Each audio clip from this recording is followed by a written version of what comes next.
El ingenioso hidalgo Don Quijote de la Mancha, primera entrega. Nuestra literatura, literatura universal. Don Miguel de Cervantes Saavedra, autor del ingenioso hidalgo Don Quijote de la Mancha. Serie de 13 entregas. Desde el 4 de octubre de 2020 hasta el 27 de diciembre de 2020. Producida por Círculo Laico de Divulgación Cultural. Publicada por Las Torres desde mi butaca. Editada por Meritxell Martínez. Presentada por Katy Cano Sarabia y dirigida por Ivette Pons.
Queridos amigos, es un placer para mí aportar un pequeño granito de arena al prologar esta preciosa serie, pero hablemos de su estupenda presentadora. Katy Cano Sarabia, en su amor por la literatura y la cultura en general, ha guionado y presentado esta pequeña serie de 13 capítulos donde se recoge la totalidad de la obra literaria Don Quijote de la Mancha.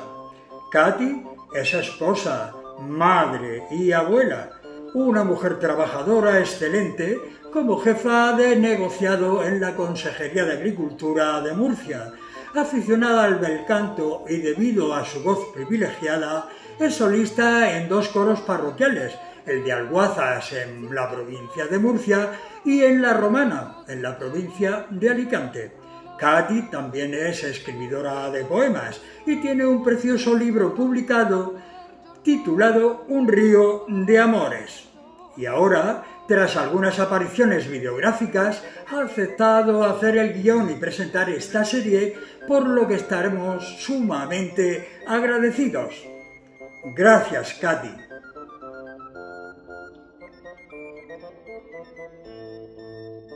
Bienvenidas y bienvenidos a esta serie audiovisual que hoy, domingo 4 de octubre de 2020, comenzamos. Tengo que informarles que esta serie se publica en 2 canales distintos, en Las Torres desde mi butaca de Murcia, en abierto por YouTube, y en Círculo Laico de Divulgación Cultural de Toledo, por línea cerrada. Creo que no es necesario repetir todo lo que en la cabecera se detalla, por lo que pasamos a otro tema. En las distintas intervenciones que mantendré con ustedes a lo largo de estos 13 capítulos, y para no marearles, utilizaré el neutro, pues creemos que hola bienvenidas y hola bienvenidos,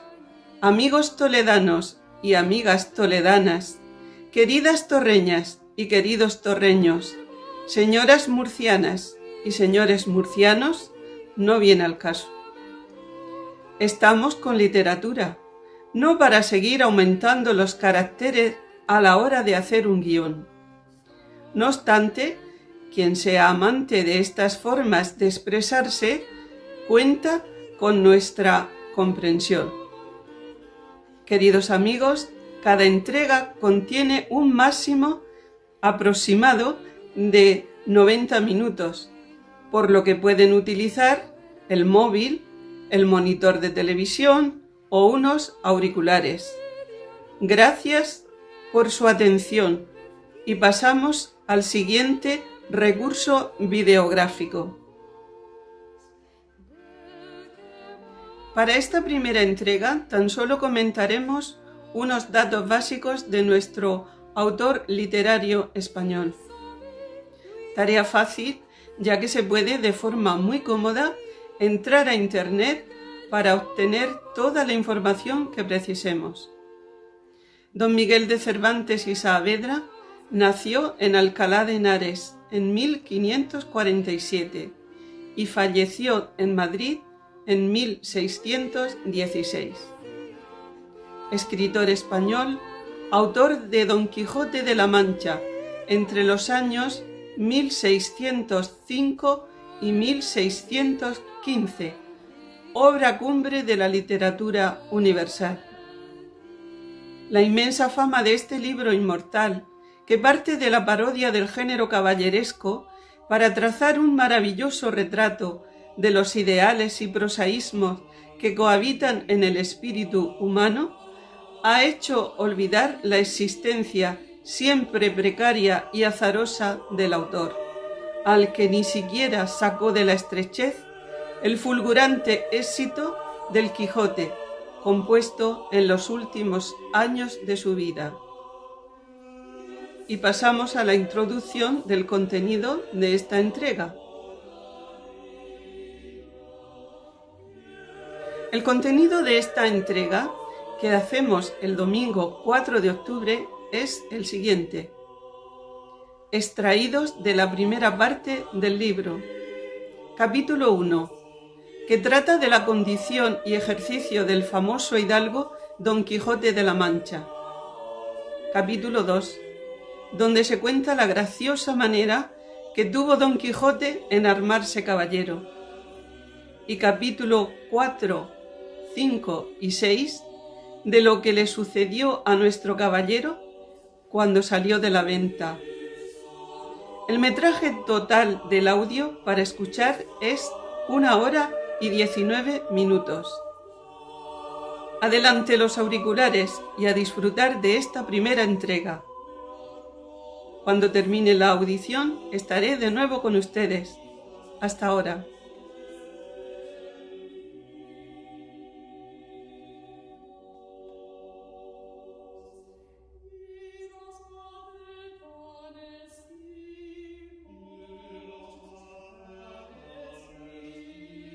Primera parte del ingenioso hidalgo Don Quijote de la Mancha. Capítulo primero, que trata de la condición y ejercicio del famoso y valiente hidalgo Don Quijote de la Mancha. En un lugar de la Mancha de cuyo nombre no quiero acordarme, no ha mucho tiempo que vivía un hidalgo de los de lanza en astillero, adarga antigua, rocín flaco y galgo corredor. Una olla de algo más vaca que carnero, salpicón las más noches, duelos y quebrantos los sábados, lentejas los viernes, algún palomino de añadidura los domingos, consumían las 3 partes de su hacienda. El resto de ella concluían sayo de velarte, calzas de velludo para las fiestas, con sus pantuflos de lo mismo, y los días de entresemana se honraba con su vellorí de lo más fino. Tenía en su casa una ama que pasaba de los 40, y una sobrina que no llegaba a los 20, y un mozo de campo y plaza que así ensillaba el rocín como tomaba la podadera. Frisaba la edad de nuestro hidalgo con los 50 años. Era de complexión recia, seco de carnes, enjuto de rostro, gran madrugador y amigo de la caza. Quieren decir que tenía el sobrenombre de Quijada o Quesada, que en esto hay alguna diferencia en los autores que de este caso escriben, aunque por conjeturas verisímiles se deja entender que se llamaba Quijana. Pero esto importa poco a nuestro cuento. Basta que en la narración de él no se salga un punto de la verdad. Es pues de saber que este sobredicho hidalgo, los ratos que estaba ocioso, que eran los más del año, se daba a leer libros de caballerías con tanta afición y gusto que olvidó casi de todo punto el ejercicio de la caza y aun la administración de su hacienda. Y llegó a tanto su curiosidad y desatino en esto que vendió muchas fanegas de tierra de sembradura para comprar libros de caballerías en que leer, y así llevó a su casa todos cuantos pudo haber de ellos, y de todos, ningunos le parecían tan bien como los que compuso el famoso Feliciano de Silva, porque la claridad de su prosa y aquellas intricadas razones suyas le parecían de perlas, y más cuando llegaba a leer aquellos requiebros y cartas de desafíos, donde en muchas partes hallaba escrito: «La razón de la sinrazón que a mi razón se hace, de tal manera mi razón enflaquece, que con razón me quejo de vuestra fermosura». Y también cuando leía: «Los altos cielos que de vuestra divinidad divinamente con las estrellas os fortifican y os hacen merecedora del merecimiento que merece la vuestra grandeza». Con estas razones perdía el pobre caballero el juicio, y desvelábase por entenderlas y desentrañarles el sentido, que no se lo sacara ni las entendiera el mismo Aristóteles si resucitara para solo ello. No estaba muy bien con las heridas que don Belianís daba y recibía, porque se imaginaba que por grandes maestros que le hubiesen curado, no dejaría de tener el rostro y todo el cuerpo lleno de cicatrices y señales. Pero con todo ello, alababa en su autor aquel acabar su libro con la promesa de aquella inacabable aventura, y muchas veces le vino deseo de tomar la pluma y dalle fin al pie de la letra, como allí se promete, y sin duda alguna lo hiciera, y aún saliera con ello si otros mayores y continuos pensamientos no se lo estorbaran. Tuvo muchas veces competencia con el cura de su lugar, que era hombre docto, graduado en Cigüenza, sobre cuál había sido mejor caballero, Palmerín de Ingalaterra o Amadís de Gaula. Mas maese Nicolás, barbero del mismo pueblo, decía que ninguno llegaba al caballero del Febo, y que si alguno se le podía comparar, era don Galaor, hermano de Amadís de Gaula, porque tenía muy acomodada condición para todo, que no era caballero melindroso ni tan llorón como su hermano, y que en lo de la valentía no le iba a la zaga. En resolución, él se enfrascó tanto en su lectura que se le pasaban las noches leyendo de claro en claro y los días de turbio en turbio, y así, del poco dormir y del mucho leer, se le secó el cerebro de manera que vino a perder el juicio. Llenósele la fantasía de todo aquello que leía en los libros, y así de encantamientos como dependencias, batallas, desafíos, heridas, requiebros, amores, tormentas y disparates imposibles. Y asentósele de tal modo en la imaginación que era verdad toda aquella máquina de aquellas soñadas invenciones que leía, que para él no había otra historia más cierta en el mundo. Decía él que el Cid Ruiz Díaz había sido muy buen caballero, pero que no tenía que ver con el caballero de la ardiente espada, que de solo un revés había partido por medio dos fieros y descomunales gigantes.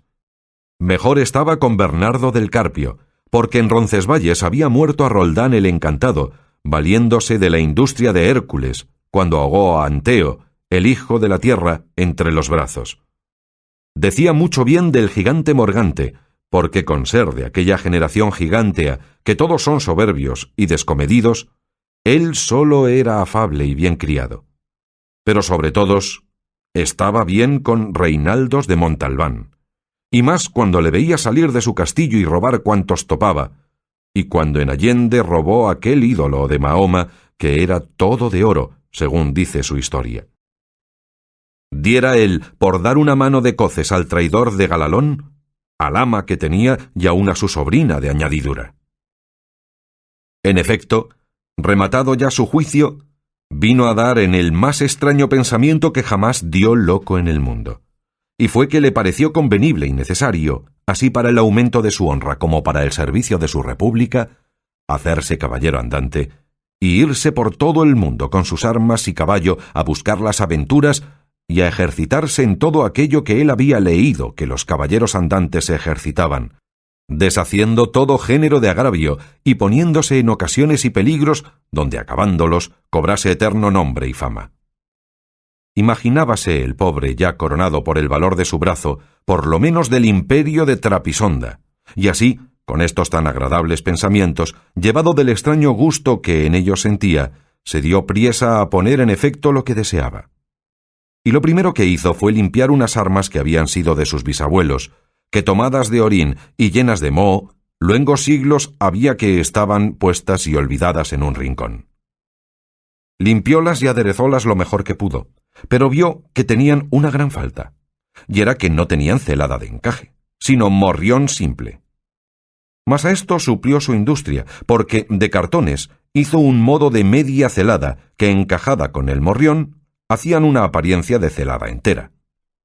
Es verdad que para probar si era fuerte y podía estar al riesgo de una cuchillada, sacó su espada y le dio 2 golpes, y con el primero, y en un punto, deshizo lo que había hecho en una semana.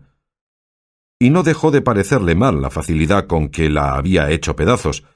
y por asegurarse de este peligro, la tornó a hacer de nuevo, poniéndole unas barras de hierro por de dentro de tal manera que él quedó satisfecho de su fortaleza y, sin querer hacer nueva experiencia de ella, la diputó y tuvo por celada finísima de encaje. Fue luego a ver su rocín, y aunque tenía más cuartos que un real y más tachas que el caballo de Gonela, que tantum pellis et ossa fuit, le pareció que ni el bucéfalo de Alejandro ni Babieca el del Cid con él se igualaban. 4 días se le pasaron en imaginar qué nombre le pondría, porque, según se decía él a sí mismo, no era razón que caballo de caballero tan famoso y tan bueno él por sí,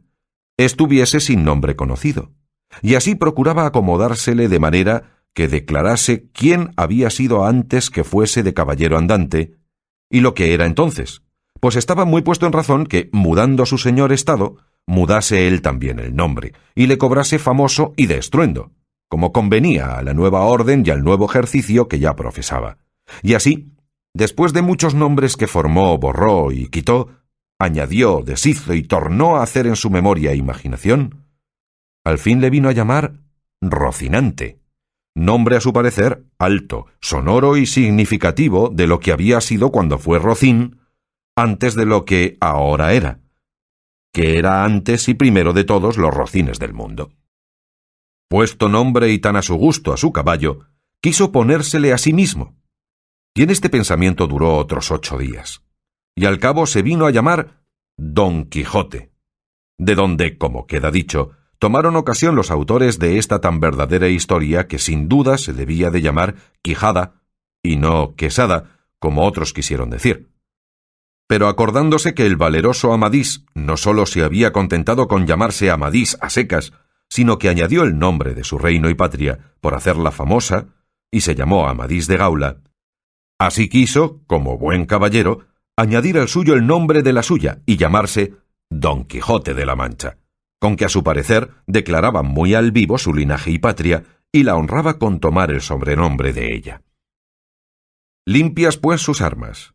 hecho del morrión celada, puesto nombre a su rocín, y confirmádose a sí mismo, se dio a entender que no le faltaba otra cosa sino buscar una dama de quien enamorarse, porque el caballero andante sin amores era árbol sin hojas y sin fruto y cuerpo sin alma. Decíase él: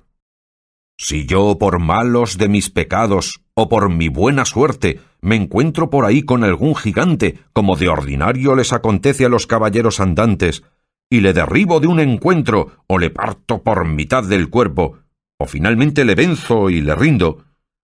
¿no será bien tener a quien enviarle presentado y que entre y se hinque de rodillas ante mi dulce señora y diga con voz humilde y rendida: yo, señora, soy el gigante Caraculiambro, señor de la ínsula Malindrania, a quien venció en singular batalla el jamás, como se debe alabado caballero, Don Quijote de la Mancha, el cual me mandó que me presentase ante vuestra merced para que la vuestra grandeza disponga de mí a su talante?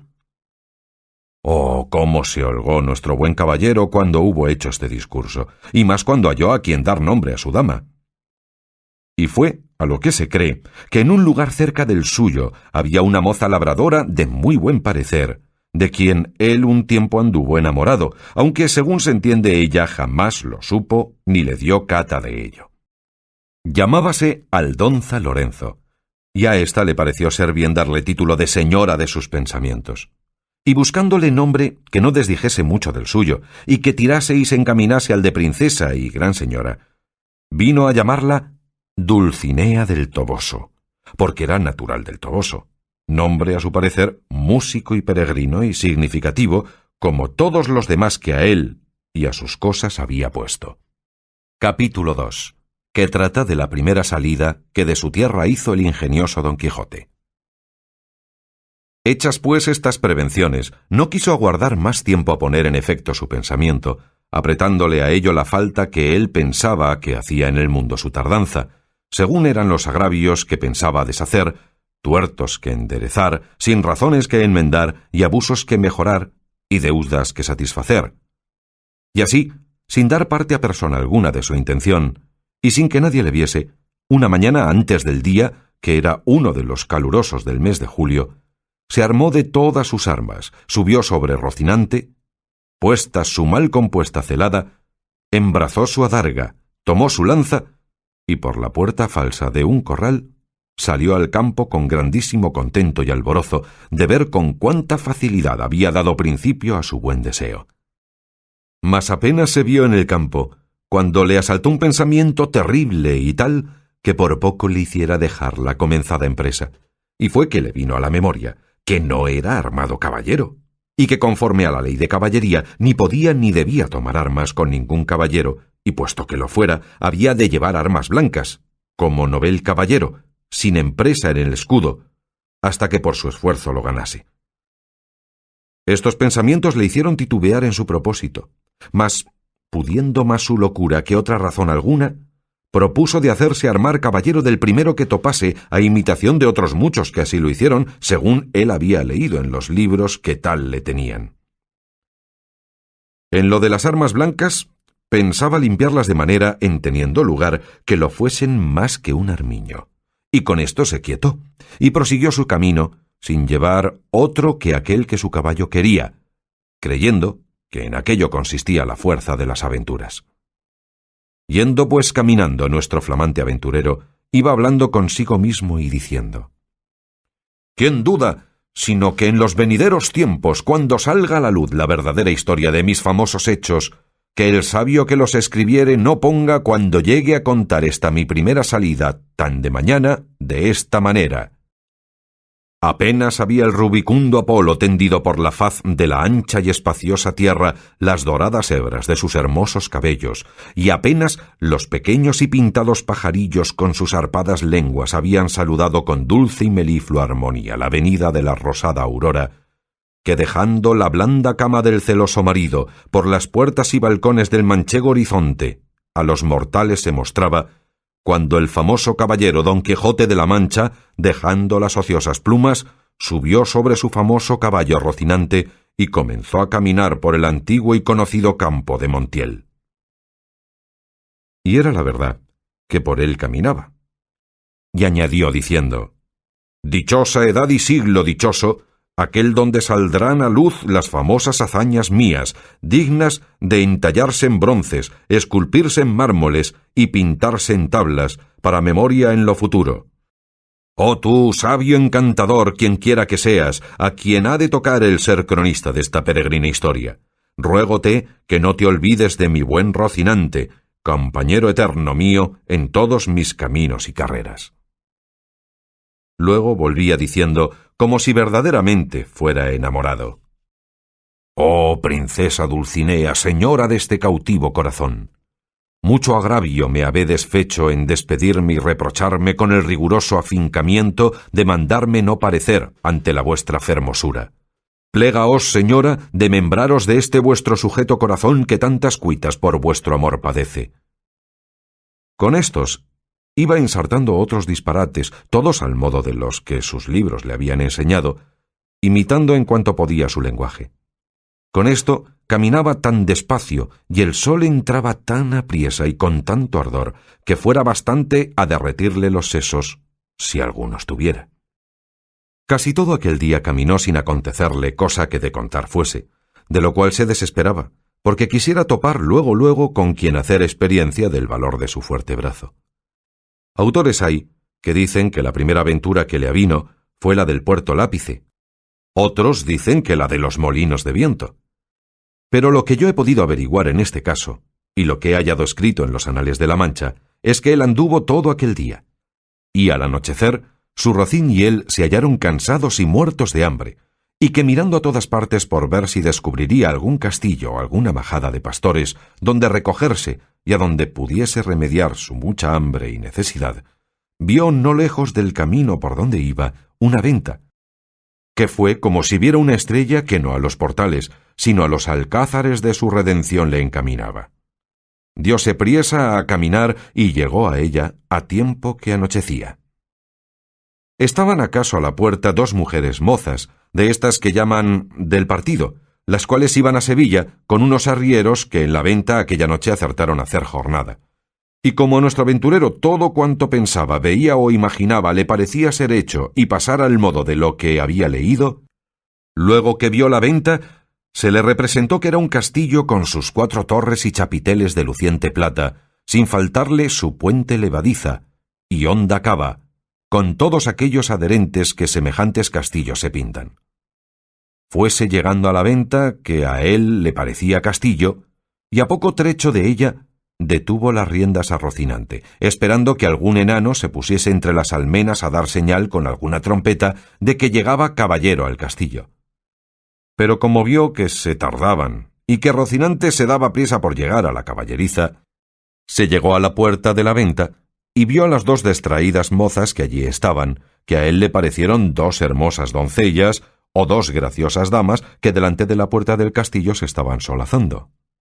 En esto sucedió acaso que un porquero que andaba recogiendo de unos rastrojos una manada de puercos, que sin perdón así se llaman, tocó un cuerno, a cuya señal ellos se recogen, y al instante se le representó a Don Quijote lo que deseaba,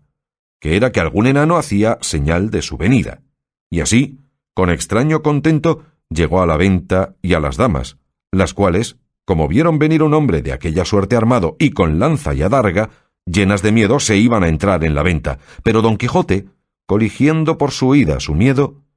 alzándose la visera de papelón y descubriendo su seco y polvoroso rostro, con gentil talante y voz reposada les dijo: «Non fuyan las vuestras mercedes ni teman desaguisado alguno, ca la orden de caballería que profeso non toca ni atañe facerle a ninguno, cuanto más a tan altas doncellas como vuestras presencias demuestran». Mirábanle las mozas y andaban con los ojos buscándole el rostro, que la mala visera le encubría, mas como se oyeron llamar doncellas, cosa tan fuera de su profesión, no pudieron tener la risa, y fue de manera que Don Quijote vino a correrse y decirles: «Bien parece la mesura en las fermosas, y es mucha sandez además la risa, que de leve causa procede. Pero no vos lo digo porque os acuitedes ni mostredes mal talante, que el mío non es el deal que el de serviros». El lenguaje no entendido de las señoras y el mal talle de nuestro caballero acrecentaba en ellas la risa, y en él el enojo, y pasara muy adelante si aquel punto no saliera el ventero, hombre que, por ser muy gordo, era muy pacífico,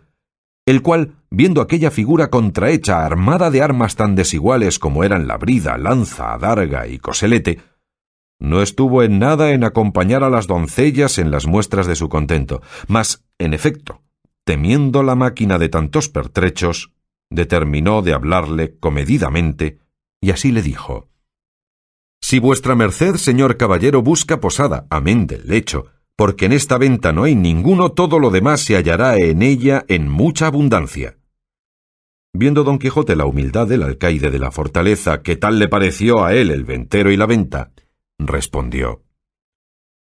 «Para mí, señor castellano, cualquiera cosa basta, porque mis arreos son las armas, mi descanso el pelear, etc». Pensó el huésped que el haberle llamado castellano había sido por haberle parecido de los sanos de Castilla, aunque él era andaluz y de los de la playa de Sanlúcar, no menos ladrón que caco, ni menos maleante que estudiantado paje, y así le respondió: «Según eso, las camas de vuestra merced serán duras peñas, y su dormir siempre velar, y siendo así, bien se puede apear con seguridad de hallar en esta choza ocasión y ocasiones para no dormir en todo un año, cuanto más en una noche». Y diciendo esto, fue a tener el estribo a Don Quijote, el cual se apeó con mucha dificultad y trabajo, como aquel que en todo aquel día no se había desayunado. Dijo luego al huésped que le tuviese mucho cuidado de su caballo, porque era la mejor pieza que comía pan en el mundo. Miróle el ventero, y no le pareció tan bueno, como Don Quijote decía, ni aun la mitad. Y acomodándole en la caballeriza, volvió a ver lo que su huésped mandaba, al cual estaban desarmando las doncellas, que ya se habían reconciliado con él, las cuales, aunque le habían quitado el peto y el espaldar, jamás supieron ni pudieron desencajarle la gola, ni quitalle la contrahecha celada, que traía atada con unas cintas verdes, y era menester cortarlas, por no poderse quitar los ñudos, mas él no quiso consentir en ninguna manera, y así se quedó toda aquella noche con la celada puesta, que era la más graciosa y extraña figura que se pudiera pensar. Y al desarmarle, como él se imaginaba que aquellas traídas y llevadas que le desarmaban eran algunas principales señoras y damas de aquel castillo, les dijo con mucho donaire: «Nunca fuera caballero de damas tan bien servido como fuera Don Quijote, cuando de su aldea vino, doncellas curaban de él, princesas del su Rocino. Oh Rocinante, que este es el nombre, señoras mías, de mi caballo, y Don Quijote de la Mancha el mío, que puesto que no quisiera descubrirme fasta que las fazañas fechas en vuestro servicio y pro me descubrieran. La fuerza de acomodar al propósito presente este romance viejo de Lanzarote ha sido causa que sepáis mi nombre antes de toda sazón, pero tiempo vendrá en que las vuestras señorías me manden y yo obedezca, y el valor de mi brazo descubra el deseo que tengo de serviros». Las mozas, que no estaban hechas a oír semejantes retóricas, no respondían palabra, solo le preguntaron si quería comer alguna cosa. «Cualquiera llantaría yo», respondió Don Quijote, «porque a lo que entiendo me haría mucho el caso». A dicha acertó a ser viernes aquel día, y no había en toda la venta sino unas raciones de un pescado que en Castilla llaman abadejo, y en Andalucía bacallao, y en otras partes curadillo, y en otras truchuela. Preguntáronle si por ventura comería su merced truchuela, que no había otro pescado que dalle a comer. «Como haya muchas truchuelas», respondió Don Quijote, «podrán servir de una trucha, porque eso se me da que me den 8 reales en sencillos que en una pieza de a 8. Cuanto más, ¿qué podría ser que fuesen esas truchuelas como la ternera, que es mejor que la vaca, y el cabrito, que el cabrón? Pero sea lo que fuere, venga luego, que el trabajo y peso de las armas no se puede llevar sin el gobierno de las tripas». Pusiéronle la mesa a la puerta de la venta por el fresco, y trújole el huésped una porción del mal remojado y peor cocido bacallao, y un pan tan negro y mugriento como sus armas. Pero era materia de grande risa verle comer, porque, como tenía puesta la celada y alzada la visera, no podía poner nada en la boca con sus manos si otro no se lo daba y ponía, y así una de aquellas señoras servía de este menester. Mas al darle de beber no fue posible, ni lo fuera si el ventero no horadara una caña, y puesto él un cabo en la boca, por el otro le iba echando el vino, y todo esto lo recibía en paciencia, a trueco de no romper las cintas de la celada. Estando en esto, llegó acaso a la venta un castrador de puercos, y así como llegó, sonó su silbato de cañas 4 o 5 veces, con lo cual acabó de confirmar Don Quijote que estaba en algún famoso castillo y que le servían con música, y que el abadejo eran truchas, el pan candeal, y las rameras damas, y el ventero castellano del castillo. Y con esto daba por bien empleada su determinación y salida. Mas lo que más le fatigaba era el no verse armado caballero, por parecerle que no se podría poner legítimamente en aventura alguna sin recibir la orden de caballería. Capítulo 3. Donde se cuenta la graciosa manera que tuvo Don Quijote en armarse caballero. Y así, fatigado de este pensamiento, abrevió su venteril y limitada cena, la cual acabada, llamó al ventero y encerrándose con él en la caballeriza se hincó de rodillas ante él diciéndole: «No me levantaré jamás de donde estoy, valeroso caballero, fasta que la vuestra cortesía me otorgue un don que pedirle quiero, el cual redundará en alabanza vuestra y en pro del género humano». El ventero, que vio a su huésped a sus pies y oyó semejantes razones, estaba confuso mirándole, sin saber qué hacerse ni decirle, y porfiaba con él que se levantase, y jamás quiso, hasta que le hubo de decir que él le otorgaba el don que le pedía. «No esperaba yo menos de la gran magnificencia vuestra, señor mío», respondió Don Quijote, «y así os digo que el don que os he pedido y de vuestra liberalidad me ha sido otorgado es que mañana, en aquel día, me habéis de armar caballero,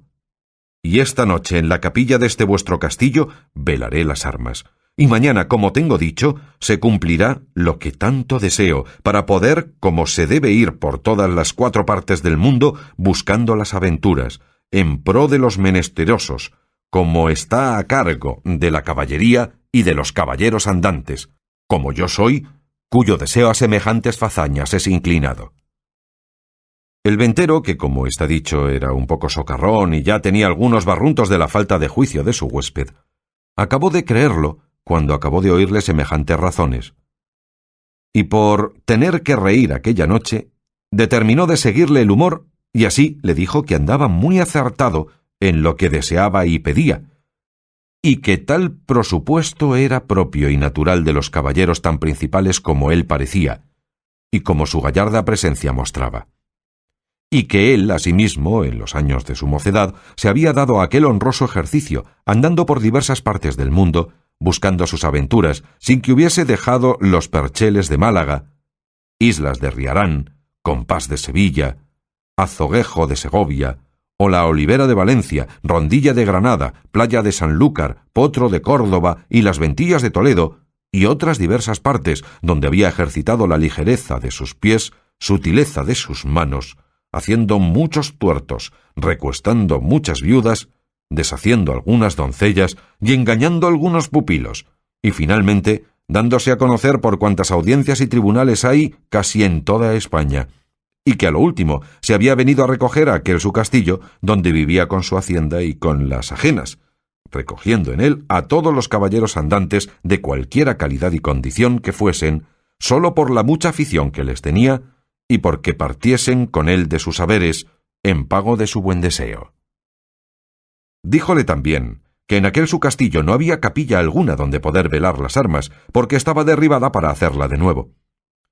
Pero que en caso de necesidad, él sabía que se podían velar donde quiera, y que aquella noche las podría velar en un patio del castillo, que a la mañana, siendo Dios servido, se harían las debidas ceremonias de manera que él quedase armado caballero, y tan caballero, que no pudiese ser más en el mundo.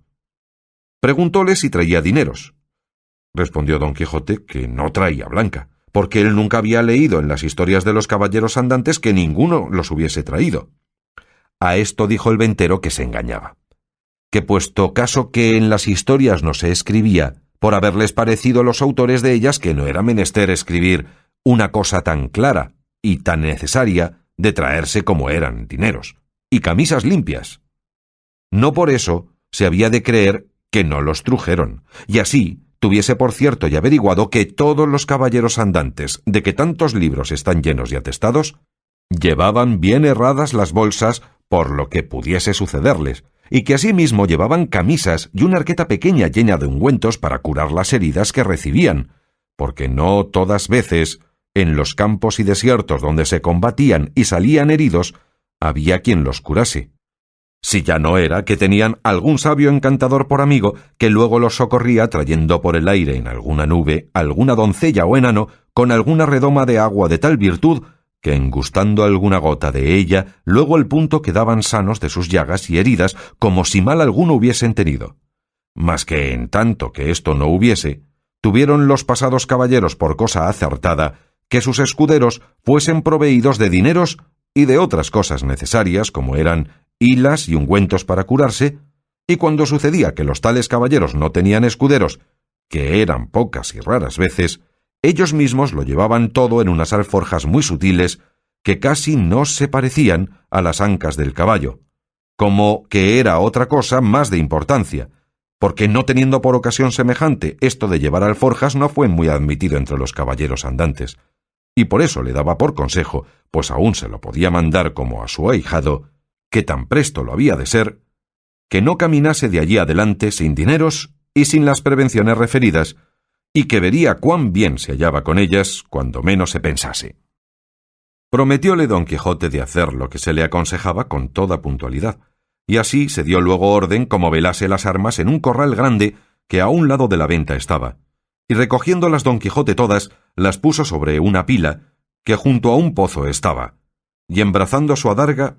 asió de su lanza y con gentil continente se comenzó a pasear delante de la pila, y cuando comenzó el paseo, comenzaba a cerrar la noche. Contó el ventero a todos cuantos estaban en la venta la locura de su huésped, la vela de las armas y la armazón de caballería que esperaba. Admiráronse de tan extraño género de locura y fuéronselo a mirar desde lejos. Y vieron que con sosegado ademán unas veces se paseaba,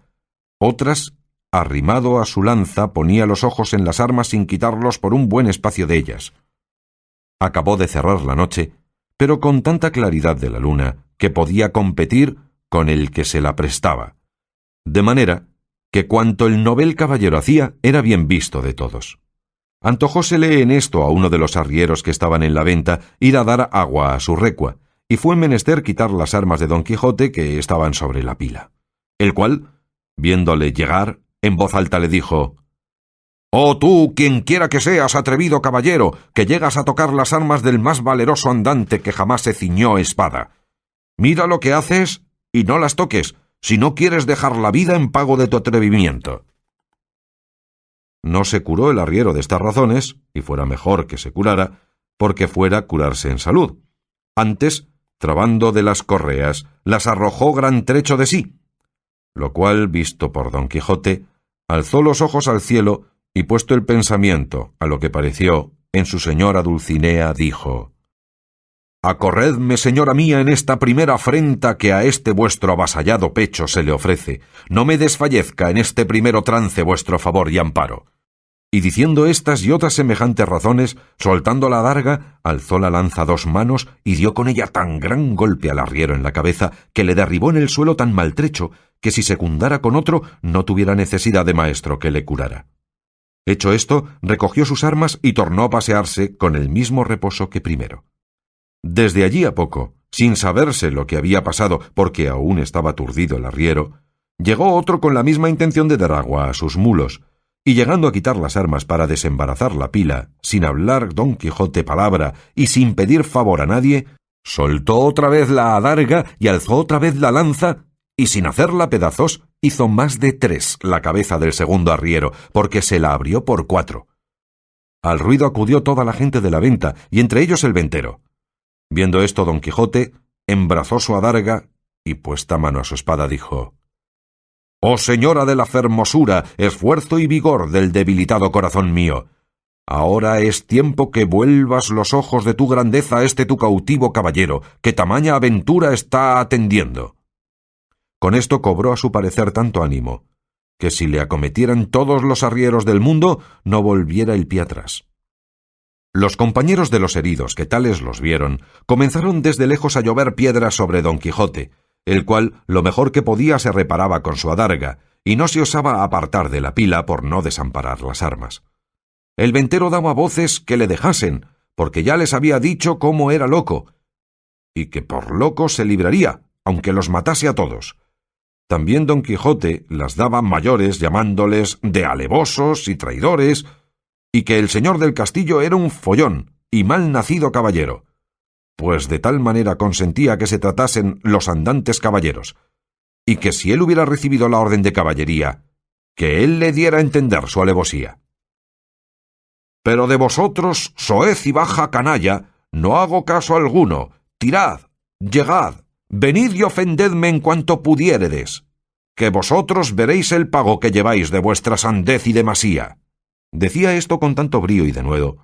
que infundió un terrible temor en los que le acometían, y así por esto como por las persuasiones del ventero, le dejaron de tirar, y él dejó retirar a los heridos, y tornó a la vela de sus armas con la misma quietud y sosiego que primero. No le parecieron bien al ventero las burlas de su huésped, y determinó abreviar y darle la negra orden de caballería luego, antes que otra desgracia sucediese. Y así, llegándose a él, se disculpó de la insolencia que aquella gente baja con él había usado, sin que él supiese cosa alguna, pero que bien castigados quedaban por su atrevimiento.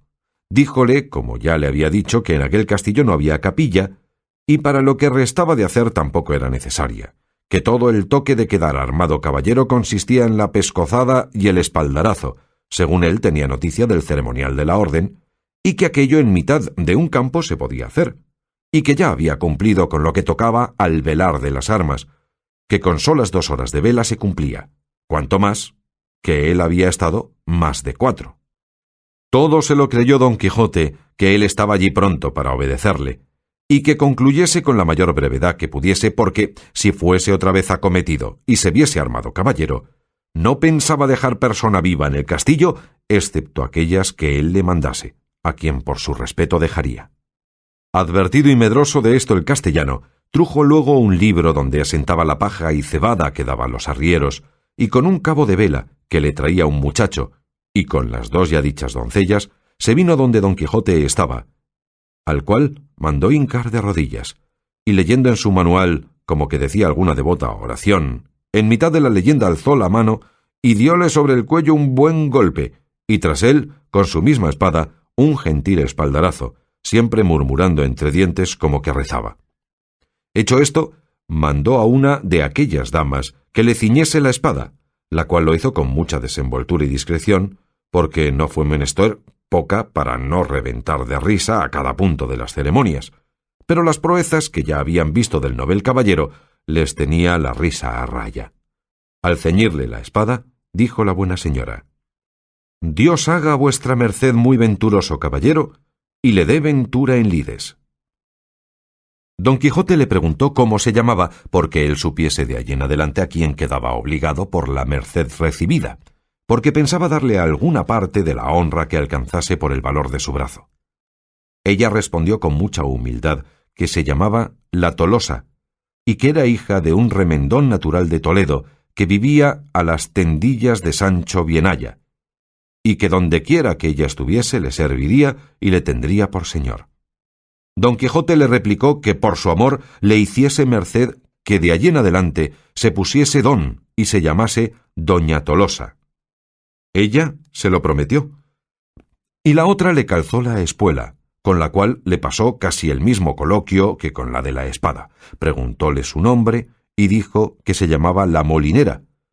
y que era hija de un honrado molinero de Antequera, a la cual también rogó don Quijote que se pusiese don y se llamase Doña Molinera, ofreciéndole nuevos servicios y mercedes. Hechas, pues, de galope y aprisa las hasta allí nunca vistas ceremonias, no vio la hora don Quijote de verse a caballo y salir buscando las aventuras, y ensillando luego a Rocinante, subió en él, y abrazando a su huésped, le dijo cosas tan extrañas, agradeciéndole la merced de haberle armado caballero, que no es posible acertar a referirlas. El ventero, por verle ya fuera de la venta, con no menos retóricas, aunque con más breves palabras, respondió las suyas, y sin pedirle la costa de la posada, le dejó ir a la buena hora. Capítulo 4. De lo que le sucedió a nuestro caballero cuando salió de la venta. La del alba sería cuando don Quijote salió de la venta tan contento, tan gallardo, tan alborozado por verse ya armado caballero, que el gozo le reventaba por las cinchas del caballo. Mas viniéndole a la memoria los consejos de su huésped cerca de las prevenciones tan necesarias que había de llevar consigo, especial la de los dineros y camisas, determinó volver a su casa y acomodarse de todo, y de un escudero, haciendo cuenta de recibir a un labrador vecino suyo que era pobre y con hijos, pero muy a propósito para el oficio escuderil de la caballería.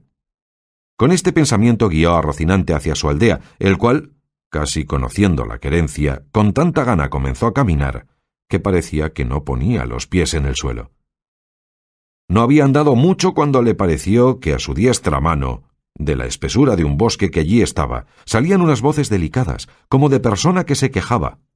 y apenas las hubo oído cuando dijo: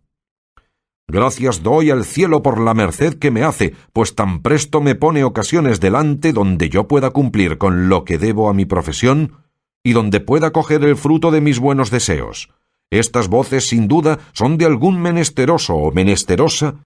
que ha menester mi favor y ayuda». Y volviendo las riendas, encaminó a Rocinante hacia donde le pareció que las voces salían, y a pocos pasos que entró por el bosque vio atada una yegua a una encina, y atado en otra a un muchacho desnudo de medio cuerpo arriba, hasta de edad de 15 años, que era el que las voces daba, y no sin causa, porque le estaba dando con una pretina muchos azotes un labrador de buen talle, y cada azote le acompañaba con una reprensión y consejo, porque decía: «La lengua queda y los ojos listos», Y el muchacho respondía: «No lo haré otra vez, señor mío, por la pasión de Dios que no lo haré otra vez, y yo prometo de tener de aquí en adelante más cuidado con el hato». Y viendo don Quijote lo que pasaba, con voz airada dijo: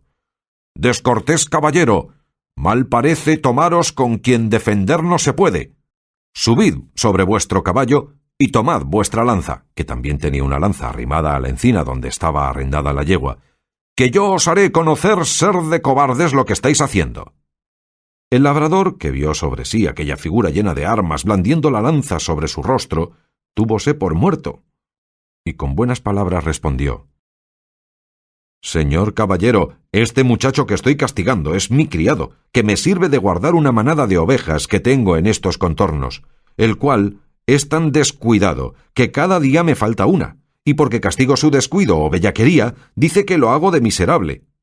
Por no pagalle la soldada que le debo, y en Dios y en mi ánima que miente». «¿Miente delante de mí, ruin villano?», dijo don Quijote, «por el sol que nos alumbra, que estoy por pasaros de parte a parte con esta lanza. Pagadle luego sin más réplica, sino por el Dios que nos rige, que os concluya y aniquile en este punto. Desatadlo luego». El labrador bajó la cabeza y sin responder palabra desató a su criado, al cual preguntó don Quijote que cuánto le debía su amo. Él dijo que 9 meses, a 7 reales cada mes. Hizo la cuenta don Quijote y halló que montaban 73 reales, y díjole al labrador que al momento los desembolsase, si no quería morir por ello. Respondió el medroso villano que, para el paso en que estaba y juramento que había hecho, y aún no había jurado nada, que no eran tantos, porque se le habían de descontar y recibir en cuenta 3 pares de zapatos que le había dado y 1 real de 2 sangrías que le habían hecho estando enfermo. «Bien está todo eso», replicó don Quijote, «pero quédense los zapatos y las sangrías por los azotes que sin culpa le habéis dado. Que si él rompió el cuero de los zapatos que vos pagastes, vos le habéis rompido el de su cuerpo, y si le sacó el barbero sangre estando enfermo, vos en sanidad se la habéis sacado. Así que, por esta parte, no os debe nada». «El daño está, señor caballero, en que no tengo aquí dineros. Véngase Andrés conmigo a mi casa, que yo se los pagaré 1 real sobre otro». «¿Irme yo con él?», dijo el muchacho. «Más mal año. No, señor, ni por pienso, porque en viéndose solo, me desuelle como a un San Bartolomé». «No hará tal», replicó don Quijote. «Basta que yo se lo mande, para que me tenga respeto. Y con que él me lo jure por la ley de caballería que ha recibido, le dejaré ir libre y aseguraré la paga». «Mire vuestra merced, señor, lo que dice», dijo el muchacho, «que este mi amo no es caballero ni ha recibido orden de caballería alguna, que es Juan Aldudo, el rico, el vecino del Quintanar». «Importa poco eso», respondió don Quijote,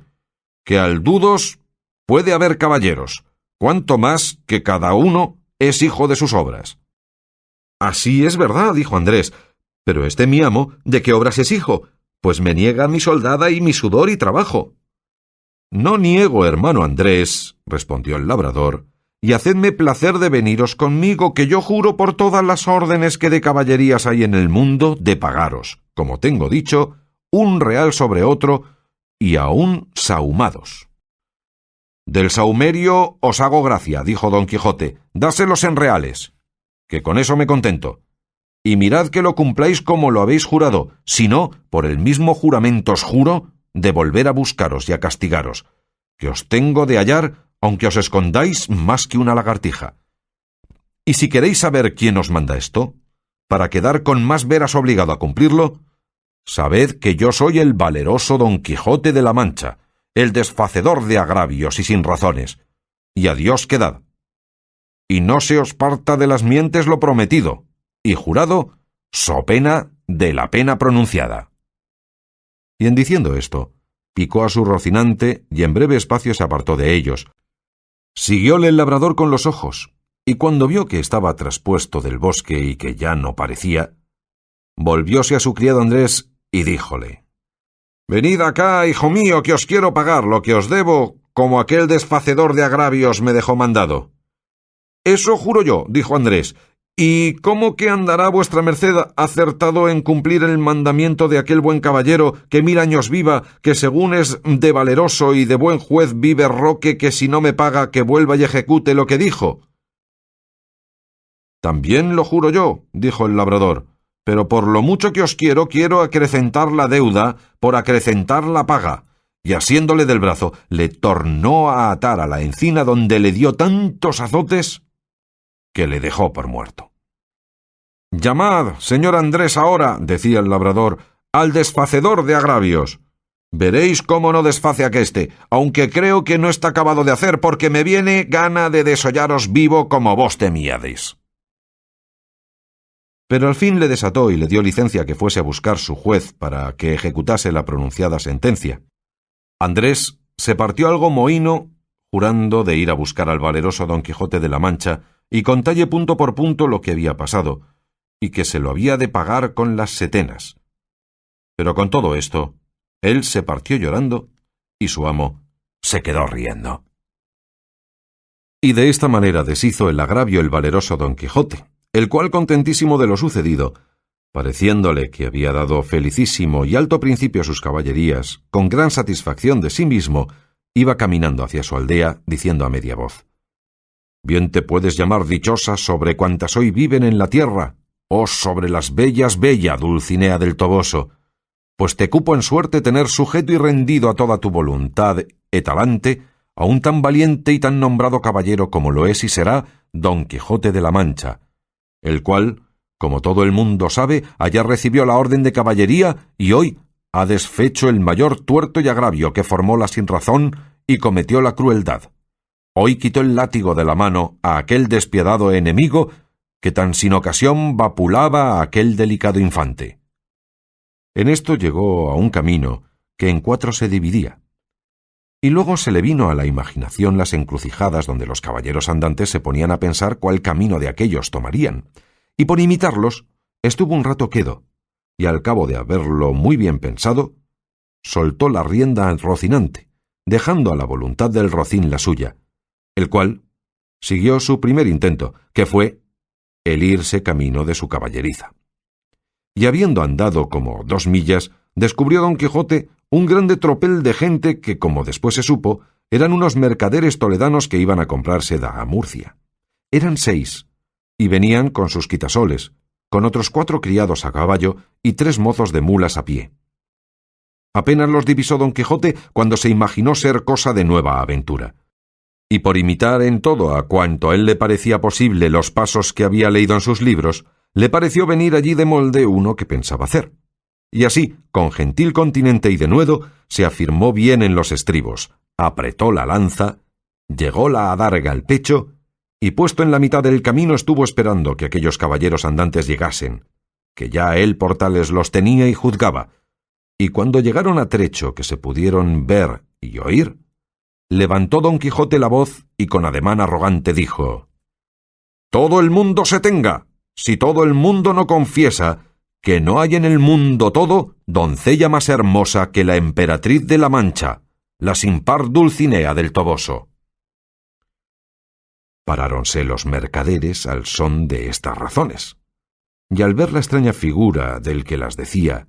y por la figura y por las razones luego echaron de ver la locura de su dueño, mas quisieron ver despacio en qué paraba aquella confesión que se les pedía, y uno de ellos, que era un poco burlón y muy mucho discreto, le dijo: «Señor caballero, nosotros no conocemos quién sea esa buena señora que decís. Mostrádnosla, que si ella fuere de tanta hermosura como significáis, de buena gana y sin apremio alguno confesaremos la verdad que por parte vuestra nos es pedida». «Si os la mostrara», replicó Don Quijote, «¿qué hiciérades vosotros en confesar una verdad tan notoria? La importancia está en que sin verla lo habéis de creer, confesar, afirmar, jurar y defender, donde no, conmigo sois en batalla, gente descomunal y soberbia. Que ahora vengáis uno a uno como pide la orden de caballería, ora todos juntos, como es costumbre y mala usanza de los de vuestra ralea, aquí os aguardo y espero, confiado en la razón que de mi parte tengo». «Señor caballero», replicó el mercader, suplico a vuestra merced en nombre de todos estos príncipes que aquí estamos, que porque no encarguemos nuestras conciencias, confesando una cosa por nosotros jamás vista ni oída, y más siendo tan en perjuicio de las emperatrices y reinas de la Alcarria y Extremadura, que vuestra merced sea servido de mostrarnos algún retrato de esa señora, aunque sea tamaño como un grano de trigo, que por el hilo se sacará el ovillo y quedaremos con esto satisfechos y seguros, y vuestra merced quedará contento y pagado. Y aún creo que estamos ya tan de su parte, que aunque su retrato nos muestre que es tuerta de un ojo y que del otro le mana bermellón y piedra azufre, con todo eso, por complacer a vuestra merced, diremos en su favor todo lo que quisiere. «No le mana, canalla infame», respondió Don Quijote encendido en cólera. «No le mana, digo, eso que decís, sino ámbar y algalia entre algodones. Y no es tuerta, ni corcovada, sino más derecha que un huso de Guadarrama. Pero vosotros pagaréis la grande blasfemia que habéis dicho contra tamaña beldad como es la de mi señora». Y en diciendo esto, arremetió con la lanza baja contra el que lo había dicho con tanta furia y enojo, que si la buena suerte no hiciera que en la mitad del camino tropezara y cayera Rocinante, lo pasara mal el atrevido mercader. Cayó Rocinante, y fue rodando su amo una buena pieza por el campo, y queriéndose levantar jamás pudo.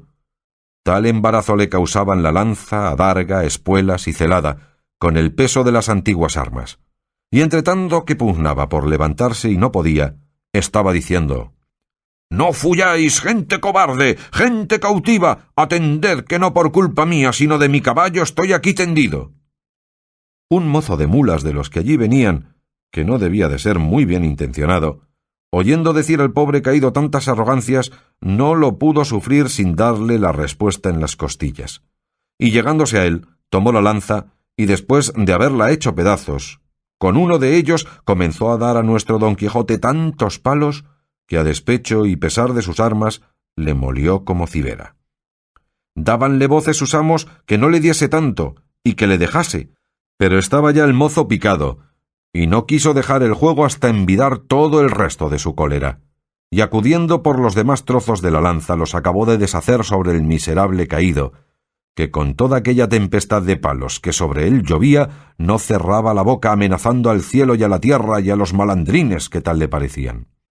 Cansóse el mozo, y los mercaderes siguieron su camino, llevando que contar en todo él del pobre apaleado.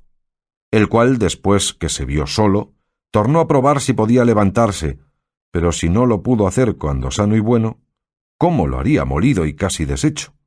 Y aún se tenía por dichoso, pareciéndole que aquella era propia desgracia de caballeros andantes, y toda la atribuía a la falta de su caballo,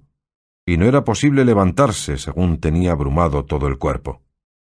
Capítulo 5, donde se prosigue la narración de la desgracia de nuestro caballero. Viendo pues que en efecto no podía menearse, acordó de acogerse a su ordinario remedio, que era pensar en algún paso de sus libros, y trújole su locura a la memoria aquel de Valdovinos y del marqués de Mantua, cuando Carloto le dejó herido en la Montiña, historia sabida de los niños, no ignorada de los mozos, celebrada y aún creída de los viejos, y con todo esto no más verdadera que los milagros de Mahoma. Esta pues le pareció a él que le venía de molde para el paso en que se hallaba, y así con muestras de grande sentimiento se comenzó a volcar por la tierra y a decir con debilitado aliento lo mismo que decía el herido caballero del bosque. «¿Dónde estás, señora mía, que no te duele mi mal? ¿O no lo sabes, señora, o eres falsa y desleal?» Y de esta manera fue prosiguiendo el romance hasta aquellos versos que dicen: «Oh noble marqués de Mantua, mi tío y señor carnal». Y quiso la suerte que cuando llegó a este verso, acertó a pasar por allí un labrador de su mismo lugar y vecino suyo, que venía de llevar una carga de trigo al molino, el cual, viendo aquel hombre allí tendido, se llegó a él y le preguntó que quién era y qué mal sentía, que tan tristemente se quejaba. Don Quijote creyó sin duda que aquel era el marqués de Mantua, su tío, y así no le respondió otra cosa sino fue proseguir en su romance, donde le daba cuenta de su desgracia y de los amores del hijo del emperante con su esposa, todo de la misma manera que en el romance lo canta. El labrador estaba admirado oyendo aquellos disparates y quitándole la visera, que ya estaba hecha pedazos, de los palos, le limpió el rostro, que le tenía cubierto de polvo, y apenas le hubo limpiado cuando le conoció y le dijo: «Señor Quijana», que así se debía de llamar cuando él tenía el juicio y no había pasado de hidalgo sosegado a caballero andante. «¿Quién ha puesto a vuestra merced esta suerte?». Pero él seguía con su romance a cuanto le preguntaba. Viendo esto el buen hombre, lo mejor que pudo, le quitó el peto y el espaldar para ver si tenía alguna herida, pero no vio sangre ni señal alguna. Procuró levantarle del suelo, y no con poco trabajo le subió sobre su jumento, por parecerle caballería más sosegada. Recogió las armas hasta las astillas de la lanza y liólas sobre Rocinante, al cual tomó de la rienda y del cabestro al asno, y se encaminó hacia su pueblo bien pensativo de oír los disparates que Don Quijote decía, y no menos iba Don Quijote, que de puro molido y quebrantado no se podía tener sobre el borrico, y de cuando en cuando daba unos suspiros que los ponía en el cielo, de modo que de nuevo obligó a que el labrador le preguntase, le dijese qué mal sentía. Y no parece sino que el diablo le traía a la memoria los cuentos acomodados a sus sucesos, porque en aquel punto, olvidándose de Valdovinos, se acordó del moro Abindarráez, cuando el alcaide de Antequera, Rodrigo de Narváez, le prendió y llevó cautivo a su alcaldía. De suerte que cuando el labrador le volvió a preguntar que cómo estaba y qué sentía, le respondió las mismas palabras y razones que el cautivo Abencerraje respondía a Rodrigo de Narváez, del mismo modo que él había leído en la historia En la Diana de Jorge de Montemayor, donde se escribe, aprovechándose de ella tan a propósito, que el labrador se iba dando al diablo de oír tanta máquina de necedades, por donde conoció que su vecino estaba loco y dábale priesa a llegar al pueblo por excusar el enfado que Don Quijote le causaba con su larga arenga. Al cabo de lo cual, dijo: «Sepa vuestra merced, señor don Rodrigo de Narváez, que esta hermosa jarifa que he dicho es ahora la linda Dulcinea del Toboso, por quien yo he hecho, hago y haré los más famosos hechos de caballerías que se han visto, vean ni verán en el mundo». A esto respondió el labrador: «Mire vuestra merced, señor, pecador de mí, que yo no soy don Rodrigo de Narváez, ni el marqués de Mantua, sino Pedro Alonso su vecino, ni vuestra merced es Valdovinos, ni Abindarráez, sino el honrado hidalgo del señor Quijana». «Yo sé quién soy», respondió Don Quijote, «y sé qué puedo ser, no sólo los que he dicho, sino todos los 12 pares de Francia, y aun todos los 9 de la fama, pues a todas las hazañas que ellos todos juntos y cada uno por sí hicieron, se aventajarán las mías». En estas pláticas y en otras semejantes llegaron al lugar a la hora que anochecía, pero el labrador aguardó a que fuese algo más noche, porque no viesen al molido hidalgo tan mal caballero. Llegada pues la hora que le pareció, entró en el pueblo y en la casa de Don Quijote, la cual halló toda alborotada, y estaban en ella el cura y el barbero del lugar, que eran grandes amigos de Don Quijote, que estaba diciéndoles su ama a voces: «¿Qué le parece a vuestra merced, señor licenciado Pero Pérez», que así se llamaba el cura, «de la desgracia de mi señor? 3 días ha que no aparece en él ni el rocín, ni la adarga, ni la lanza, ni las armas. Desventurada de mí, que me doy a entender, y así es ello la verdad como nací para morir, que estos malditos libros de caballerías que él tiene y suele leer tan de ordinario, le han vuelto el juicio, que ahora me acuerdo haberle oído decir muchas veces hablando entre sí que quería hacerse caballero andante e irse a buscar las aventuras por esos mundos. Encomendados sean a Satanás y a Barrabás tales libros, que así han echado a perder el más delicado entendimiento que había en toda la Mancha». La sobrina decía lo mismo, y aún decía más: «Sepa, señor maese Nicolás», que ese era el nombre del barbero, «que muchas veces le aconteció a mi señor tío estarse leyendo en estos desalmados libros de desventuras 2 días con sus noches, al cabo de los cuales arrojaba el libro de las manos y ponía mano a la espada y andaba a cuchilladas por las paredes, y cuando estaba muy cansado decía que había muerto a 4 gigantes como 4 torres, y el sudor que sudaba del cansancio decía que era sangre de las feridas que había recibido en la batalla, y bebíase luego un gran jarro de agua fría y quedaba sano y sosegado, diciendo que aquella agua era una preciosísima bebida que le había traído el sabio Esquife, un grande encantador y amigo suyo. Mas yo me tengo la culpa de todo, que no avisé a vuestras mercedes de los disparates de mi señor tío para que los remediaran antes de llegar a lo que ha llegado, y quemaran todos estos descomulgados libros, que tiene muchos, que bien merecen ser abrasados como si fuesen de herejes. Esto digo yo también, dijo el cura, y a fe que no se pase el día de mañana sin que de ellos no se haga acto público y sean condenados al fuego, porque no den ocasión a quien los leyere de hacer lo que mi buen amigo debe de haber hecho. Todo esto estaban oyendo el labrador y don Quijote, con que acabó de entender el labrador la enfermedad de su vecino, y así comenzó a decir a voces: «Abran vuestras mercedes al señor Valdovinos y al señor Marqués de Mantua, que viene malferido, y al señor Moro Abindarráez, que trae cautivo el valeroso Rodrigo de Narváez, alcaide de Antequera». A estas voces salieron todos, y como conocieron los unos a su amigo, las otras a su amo y tío, que aún no se había apeado del jumento porque no podía, corrieron a abrazarle. Él dijo: «Ténganse todos, que vengo malferido por la culpa de mi caballo. Llévenme a mi lecho y llámese, si fuere posible, a la sabia Urganda, que cure y cate de mis feridas». «Mira, en hora maza», dijo a este punto el ama, «si me decía a mí bien mi corazón del pie que cojeaba mi señor. Suba vuestra merced en buena hora, que sin que vengas a hurgada, le sabremos aquí curar. Malditos digo sean otra vez y otras 100 esos libros de caballerías que tal han parado a vuestra merced». Lleváronle luego a la cama, y catándole las feridas, no le hallaron ninguna. Y él dijo que todo era molimiento por haber dado una gran caída con Rocinante, su caballo, combatiéndose con 10 jayanes, los más desaforados y atrevidos que se pudieran hallar en gran parte de la tierra. «Ta, ta», dijo el cura, «jayanes hay en la danza. Para mi santiguada que yo los queme mañana antes que llegue la noche». Hiciéronle a don Quijote 1000 preguntas, y a ninguna quiso responder otra cosa, sino que le diesen de comer y le dejasen dormir, que era lo que más le importaba. Hízose así, y el cura se informó muy a la larga del labrador, del modo que había hallado a don Quijote. Él se lo contó todo, con los disparates que al hallarle y al traerle había dicho, que fue poner más deseo en el licenciado de hacer lo que otro día hizo, que fue llamar a su amigo el barbero maese Nicolás, con el cual se vino a casa de don Quijote. Capítulo 6.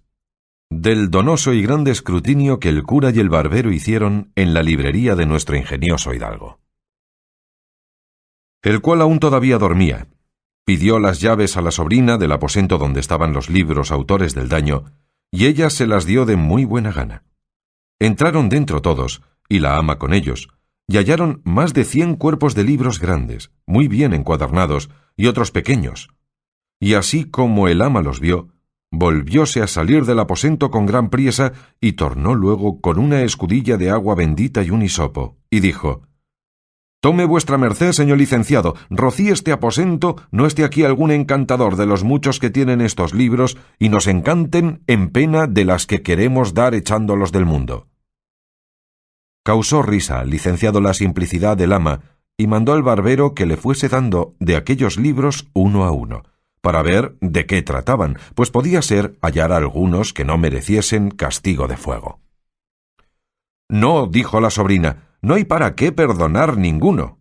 porque todos han sido los dañadores. Mejor será arrojallos por las ventanas al patio y hacer un rimero de ellos y pegarles fuego, y si no, llevarlos al corral, y allí se hará la hoguera, y no ofenderá el humo». Lo mismo dijo el ama. Tal era la gana que las dos tenían de la muerte de aquellos inocentes. Mas el cura no vino en ello, sin primero leer siquiera los títulos. Y el primero que maese Nicolás le dio en las manos fue Los 4 de Amadís de Gaula, y dijo el cura: «Parece cosa de misterio esta, porque según he oído decir, este libro fue el primero de caballerías que se imprimió en España, y todos los demás han tomado principio y origen de éste. Y así me parece que, como dogmatizador de una secta tan mala, le debemos sin excusa alguna condenar al fuego».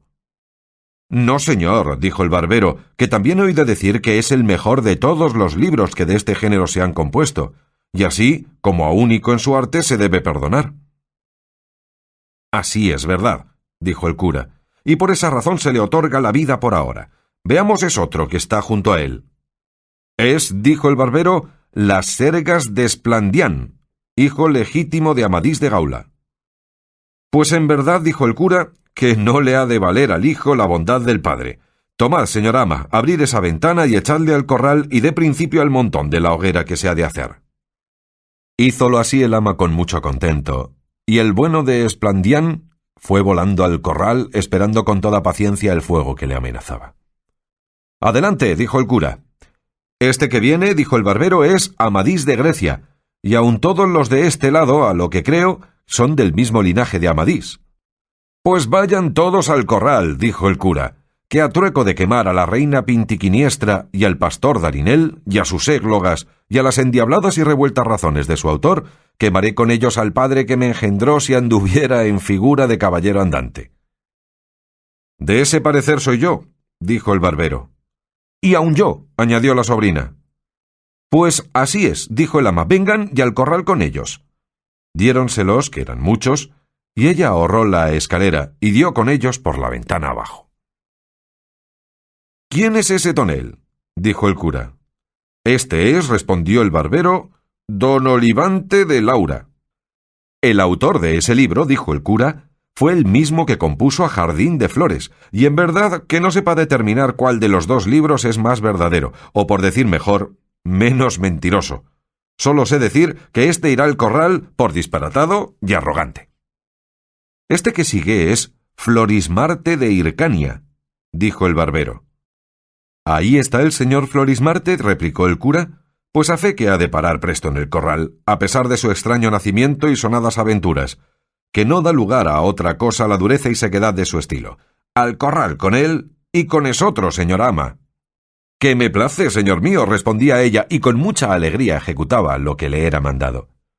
Este es el caballero Platir, dijo el barbero. Antiguo libro es ese, dijo el cura, y no hallo en él cosa que merezca venia. Acompaña a los demás sin réplica. Y así fue hecho. Abrióse otro libro, y vieron que tenía por título El caballero de la cruz. Por nombre tan santo como este libro tiene, se podía perdonar su ignorancia. Mas también se suele decir, tras la cruz está el diablo. Vaya al fuego. Tomando el barbero otro libro, dijo, este es Espejo de Caballerías. Ya conozco a su merced, dijo el cura. Ahí anda el señor Reinaldos de Montalbán con sus amigos y compañeros, más ladrones que Caco, y los 12 pares, con el verdadero historiador Turpín, y en verdad que estoy por condenarlos, no más que a destierro perpetuo, siquiera porque tienen parte de la invención del famoso Mateo Boyardo, de donde también tejió su tela el cristiano poeta Ludovico Ariosto, al cual, si aquí le hallo, y que habla en otra lengua que la suya, no le guardaré respeto alguno, pero si habla en su idioma, le pondré sobre mi cabeza. Pues yo le tengo en italiano, dijo el barbero, mas no le entiendo. Ni aun fuera bien que vos le entendiérades, respondió el cura, y aquí le perdonáramos al señor capitán que no le hubiera traído a España y hecho castellano, que le quitó mucho de su natural valor, y lo mismo harán todos aquellos que los libros de verso quisieren volver en otra lengua, que por mucho cuidado que pongan y habilidad que muestren, jamás llegarán al punto que ellos tienen en su primer nacimiento.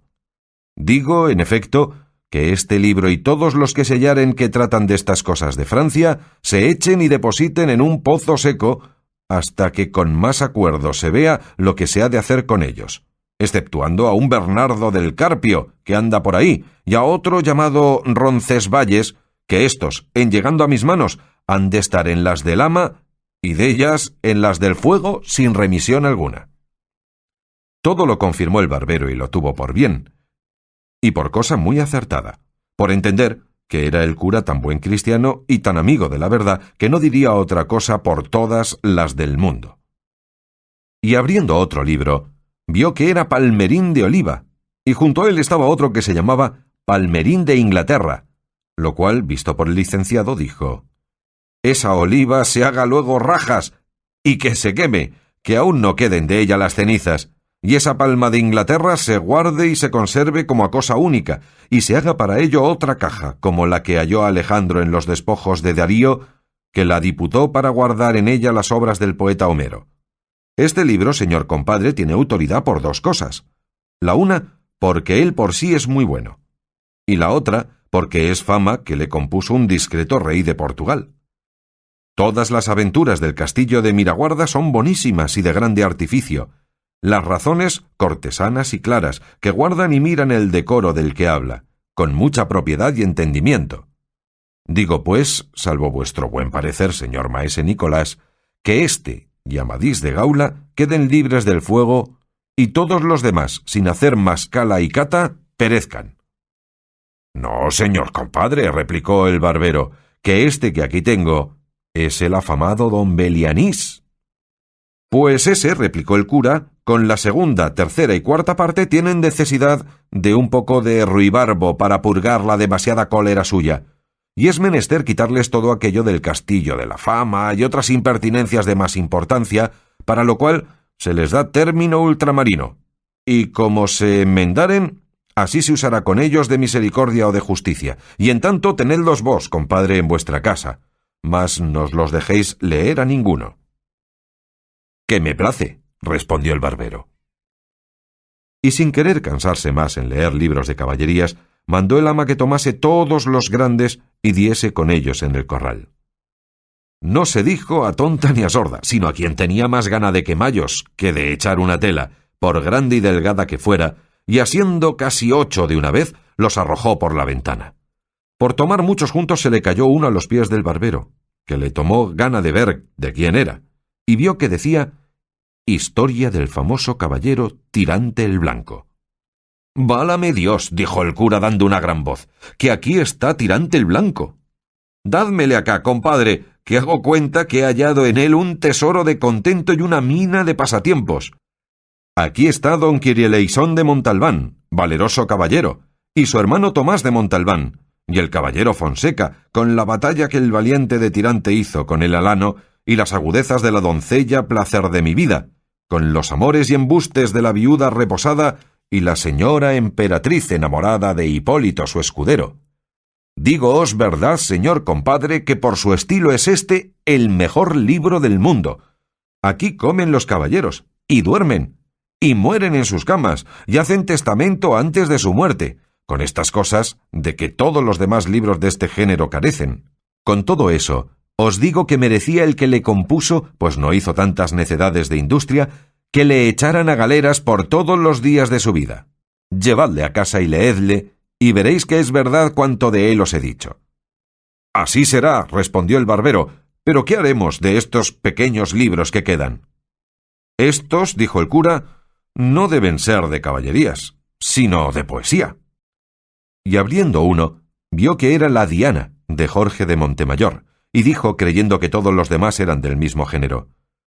«Estos no merecen ser quemados, como los demás, porque no hacen ni harán el daño que los de caballerías han hecho, que son libros de entretenimiento sin perjuicio de tercero». «Ay, señor», dijo la sobrina, «bien los puede vuestra merced mandar quemar como a los demás, porque no sería mucho que, habiendo sanado mi señor tío de la enfermedad caballeresca, leyendo estos, se le antojase de hacerse pastor y andarse por los bosques y prados cantando y tañendo, y, lo que sería peor, hacerse poeta, que según dicen es una enfermedad incurable y pegadiza». «Verdad dice esta doncella», dijo el cura, «y será bien quitarle a nuestro amigo este tropiezo y ocasión delante. Y pues comenzamos por la Diana de Montemayor, soy de parecer que no se queme, sino que se le quite todo aquello que trata de la sabia Felicia y del agua encantada, y casi todos los versos mayores, y quédesele enhorabuena la prosa, y la honra de ser primero en semejantes libros. Este que se sigue, dijo el barbero, es la Diana llamada Segunda, del Salmantino, y este otro que tiene el mismo nombre cuyo autor es Gil Polo. Pues la del Salmantino, respondió el cura, acompañe y acreciente el número de los condenados al corral. Y la de Gil Polo se guarde como si fuera del mismo Apolo, y pase adelante, señor compadre, y démonos prisa, que se va haciendo tarde. Este libro es, dijo el barbero abriendo otro, los 10 libros de Fortuna de Amor, compuestos por Antonio de Lofraso, poeta sardo. Por las órdenes que recibí, dijo el cura, que desde que Apolo fue Apolo y las musas musas y los poetas poetas, tan gracioso ni tan disparatado libro como ese no se ha compuesto, y que por su camino es el mejor y el más único de cuantos de este género han salido a la luz del mundo. Y el que no le ha leído puede hacer cuenta que no ha leído jamás cosa de gusto. Dádmele acá, compadre, que precio más haberle hallado que si me dieran una sotana de raja de Florencia. Púsole aparte con grandísimo gusto y el barbero prosiguió diciendo: estos que se siguen son El pastor de Iberia, Ninfas de Henares y Desengaños de celos. Pues no hay más que hacer, dijo el cura, sino entregarlos al brazo seglar del ama, y no se me pregunte el por qué, que sería nunca acabar.